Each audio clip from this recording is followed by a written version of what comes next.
Juan. Voy a usar muy pocas citas ahora, pero quisiera que las entendiéramos.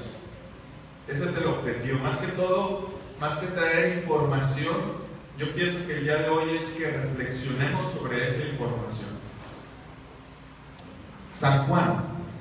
Alguien que pueda leer por San Juan, capítulo 1.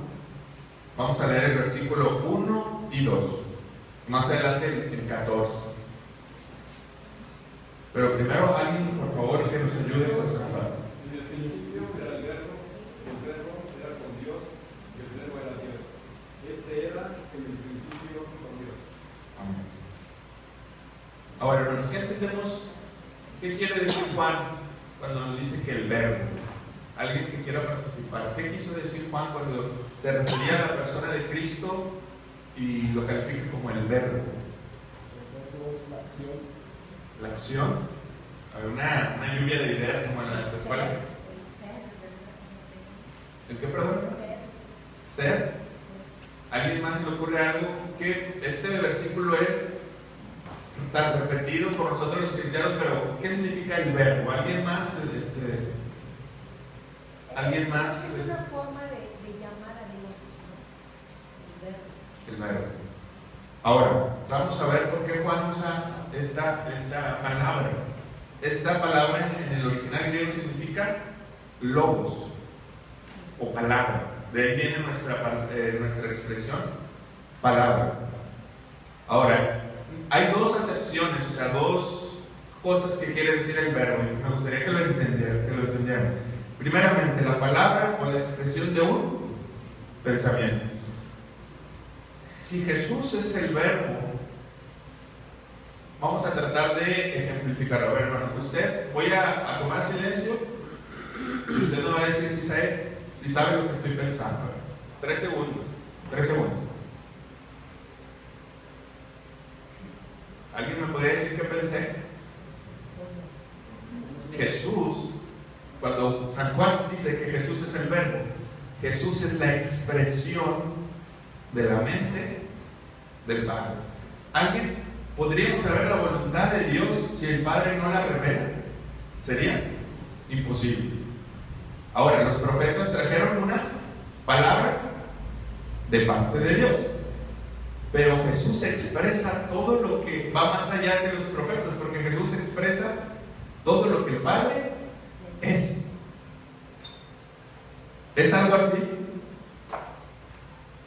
A ver, si me doy a entender. Todo lo que todo lo que el Padre es, el Hijo lo expresa perfectamente. Los griegos creían, ellos endiosaban la mente. Ellos decían, la mente es el todo del universo. Y cuando el apóstol Juan les dice a los griegos, imagínense, les dice, bueno, Jesús es la encarnación misma de la sabiduría y el pensamiento de Dios. Para ellos era algo así como una locura, porque también para los judíos, si leemos por favor Proverbios 8, vamos a ver qué pensaban los judíos respecto a la sabiduría.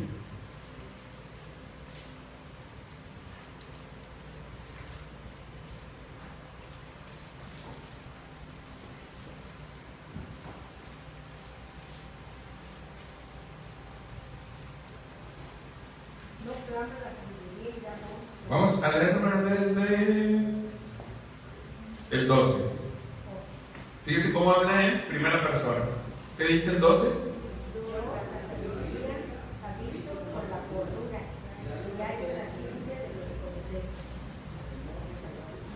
El temor de Jehová es aborrecer el mal. Vamos a seguir leyendo.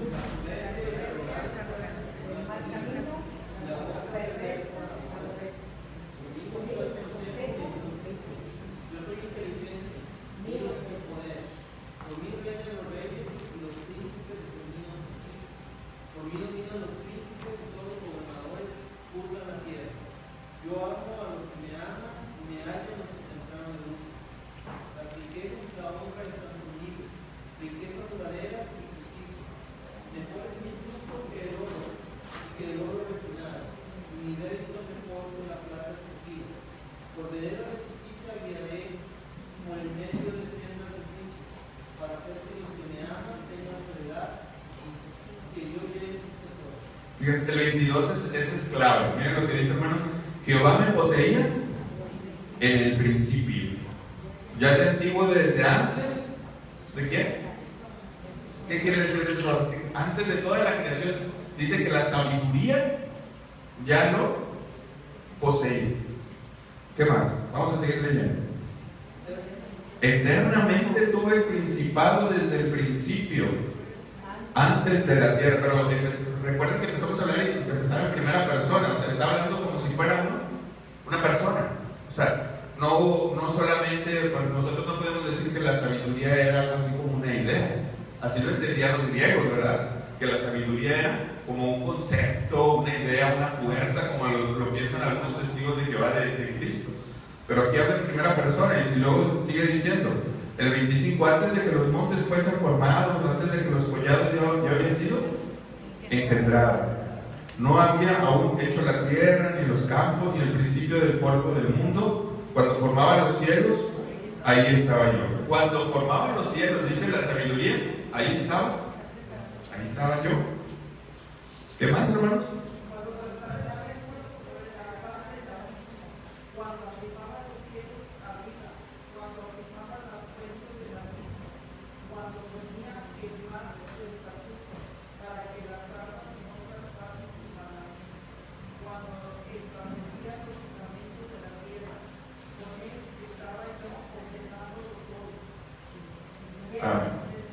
Sí, adelante. Era su delicia de día en día, teniendo solaz delante de él en todo tiempo. Me regocijo en la parte habitable de su tierra. Y mis delicias son con los hijos de los hombres. Hasta ahí, hermano, está bien. Y era su delicia. Cuando esto un judío lo leía, él afirmaba, decía, bueno, la sabiduría es muy preciada para mí. Pero aquí vemos que es como en el Nuevo Testamento esta sabiduría se encarnó en la persona de Jesucristo. O sea, Jesucristo es la sabiduría. Por eso dice Pablo, Jesucristo es sabiduría de Dios. El judío lo entendía, pero muy oscuramente. Cristo dice, no, yo antes de todos los tiempos soy la sabiduría misma de Dios. Entonces, ¿qué es el verbo? ¿Qué entendemos por el verbo? Es la expresión. El verbo es palabra. Si usted lo ve en otra versión, el verbo, usted puede decir, si usted lo ve en la Biblia católica, que es como la edición latinoamericana, ¿las ha visto? Traducen esas versiones palabra en vez de verbo. Nosotros estamos muy pegados de la Reina Valera, que nosotros usamos todos en el original. Pero una expresión es la palabra. Cristo vino a dar.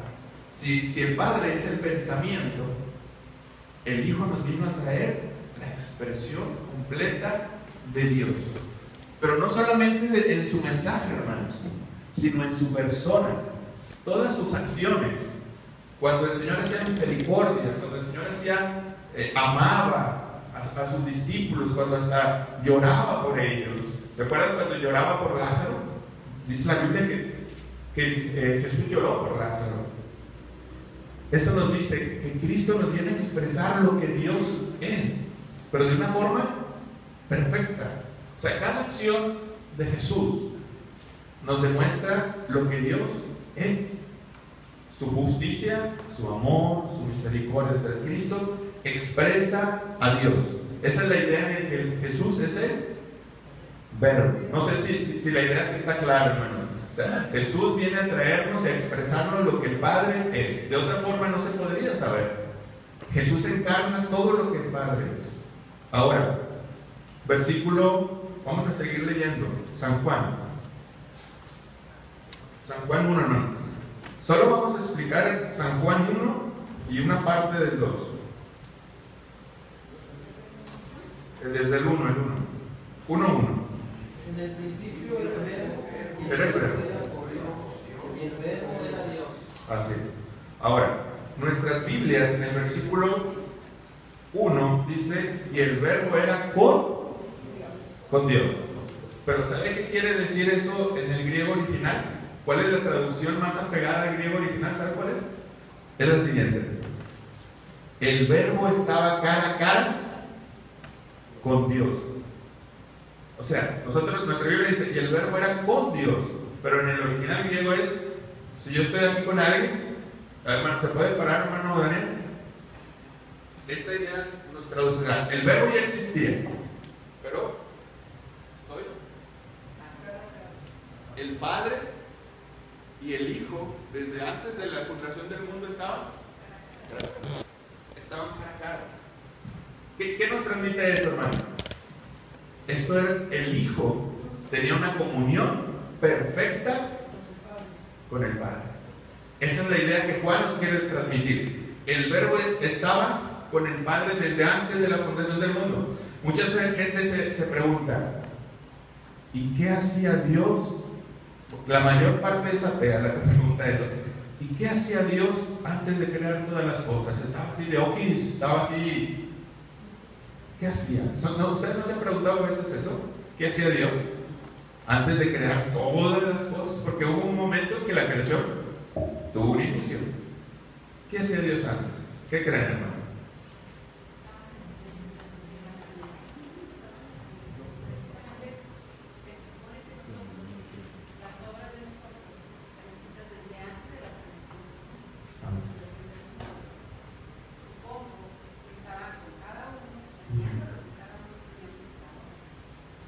Esa puede ser una respuesta. Dios estaba destinando todo lo que iba a hacer en algún momento de la historia.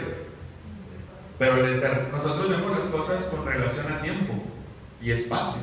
O sea, nosotros no entendemos de cierta manera, nuestra mente es muy limitada. Yo no puedo entender, de hecho, si yo me pregunto, cuando empieza la creación, el sol y las estrellas, empieza el tiempo. El ser humano no sabe. Antes no existía. Tenemos una limitación en nuestra manera de pensar. Nosotros no podemos saber, es lo que entiendo yo. Así es. De hecho, es verdad, hermanos. O sea, nosotros tenemos una limitación. Nosotros entendemos las cosas con tiempo. O sea, cuando Dios crea las estrellas, el sol, empieza la noche, empieza el día y empiezan a correr las horas. Pero antes que no existía todo eso, que no existía el tiempo, era eterno. La Biblia nos dice que Jesús y el Padre durante toda la eternidad, aquí quisiera que reflexionáramos un poco, estaban glorificándose uno al otro. Por eso Juan dice, en el principio era el verbo ya era eterno, Jesús el Hijo es eterno, y el Padre estaba, y el Hijo cara a cara con Dios. Qué tremendo. O sea, nosotros fuimos creados ¿para qué? Para dar, dice Pablo, para alabanza y para la gloria a Dios. ¿Y usted cree que eso se inventó apenas? El Padre glorificaba al Hijo, lo exaltaba. Imagínense, imaginemos algo que parece imposible de imaginar. Esa escena antes de los tiempos, por la eternidad. Podría decir millones de años, pero no existían los años. ¿Verdad? Es algo por la eternidad. Imagina, hermano, el Padre glorificando al Hijo, el Hijo glorificando al Padre. ¿Y por medio de quién lo hacían? ¿Cuál es la tercera persona? Del Espíritu Santo. El Padre alababa las excelencias del Hijo, el Hijo las del Padre, y todo lo hacía por medio del Espíritu Santo. Es algo tan profundo, hermano, tan tremendo. Y eso es lo que nos dice Juan. Vamos para que vean que no le estoy inventando, ¿verdad? Se está sacando cosas de la chistera. Juan 17. San Juan 17, capítulo 17.